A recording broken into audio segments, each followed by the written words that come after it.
আজ ২রা জ্যৈষ্ঠ। আজকের এই অমাবস্যা তিথিতে ফলহারিণী মা কালীর পুজো। তো সকাল সকাল ঘুম থেকে উঠে স্নান সেরে চলে এলাম ঠাকুর ঘরে। আর আজ আমি ভীষণ খুশি, কেননা এরকম কোনো বিশেষ দিনে যদি স্কুল ছুটি থাকে আমি তাহলে মন ভরে তৃপ্তি করে পুজো করতে পারি। অন্যান্য দিন কোনো রকম করে ঠাকুর ঘরটাকে ঝেড়ে মুছে পুজো করে স্কুলে চলে যাই। তো আজ যেহেতু সামার ভ্যাকেশানে ছুটি পেয়েছি, তাই ঠাকুর ঘরটাকে একেবারে নিট অ্যান্ড ক্লিন করে ঝেড়ে মুছে পরিষ্কার করে তারপর পুজো করব। দেখো ঠাকুর ঘরটা পরিষ্কার করে দেওয়ার পর কি সুন্দর লাগছে। এরপর আলমারি খুলে একটা শাড়ি বেছে নিলাম। বাইরের ওয়েদারটা ভীষণই গরম, তাই একটা সুতির শাড়ি নিলাম যাতে আরাম করে পরে মায়ের কাছে পুজো দিতে পারি। এই দেখেছো বাইরের ওয়েদারটা, বেশ রোদ আর প্রচণ্ড গরম। তাতে কি হয়েছে, পুজো তো দিতে যাব, আর ছুটি পেয়েছি মানে মন ভরে সময় নিয়ে পুজো করব। প্রথমে চলে গেলাম মিষ্টির দোকানে, তারপর 5 রকমের ফল কিনলাম। আর যে যে ফলগুলো দিতে হয় আজকে ফলহারিণী কালী পুজোতে আমি সেইগুলোই কিনলাম। অনেকে চাইলে আরও অনেক রকমের ফল মিষ্টি দিতে পারে। ভীষণ গরম, তার উপর কর্তামশাই ডিউটি গেছে, তাই নিজে হাতেই সমস্ত কিছুই করতে হচ্ছে। তাই প্ল্যান করে নিয়েছিলাম স্নান করে ঘরের ঠাকুর ঘরটা পরিষ্কার করে দিয়ে একেবারে ফুল ফল মিষ্টি কিনে নিয়ে মন্দিরে পুজো দিয়ে তারপর বাড়ির পুজোটা সারবো। তো যে মাসির কাছ থেকে ফুল নিই সেই মাসির কাছেই ফলগুলোকে ধুয়ে নিলাম।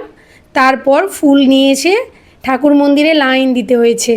এই গরমে রোদে দেখো লাইন দিয়েছি, এদিকে গরুটা এসে আমাদের কাছে বায়না করছে। তো ভাবলাম পুজোটা দিয়ে নিই, তারপর ওকে কিছু না কিছু খাইয়ে দিয়ে আসবো। এই যে পুজো দেওয়া শেষ, তারপর আমি একটু ফল খাইয়ে দিলাম, একটা কলা লিচু খাইয়ে দিয়ে তারপর বাড়িতে চলে এলাম। প্রচণ্ড রোদ গরম, ঘেমে নিয়ে একাকার। আর বাড়িতে এসে একটু ফ্রেশ হয়ে তারপর মন ভরে অনেকটা সময় নিয়ে পুজো করলাম, কেননা আজকে তো কোনো আমার তাড়া নেই, একেবারে তৃপ্তি করে পুজো করতে পারবো। তোমরা নিশ্চয়ই অনেকেই জানো ফলহারিণী মানে কর্মফল হরণকারী, অর্থাৎ এই পুজোয় দেবী ভক্তের অর্জিত সমস্ত অশুভ কর্মফল হরণ করেন এবং শুভ ফল প্রদান করেন। 1873 সালের জ্যৈষ্ঠ মাসের অমাবস্যা তিথিতে শ্রীরামকৃষ্ণদেব দক্ষিণেশ্বরের ভবতারিণী মন্দিরে তার স্ত্রী সারদা দেবীকে ষোড়শী রূপে পূজা করেছিলেন।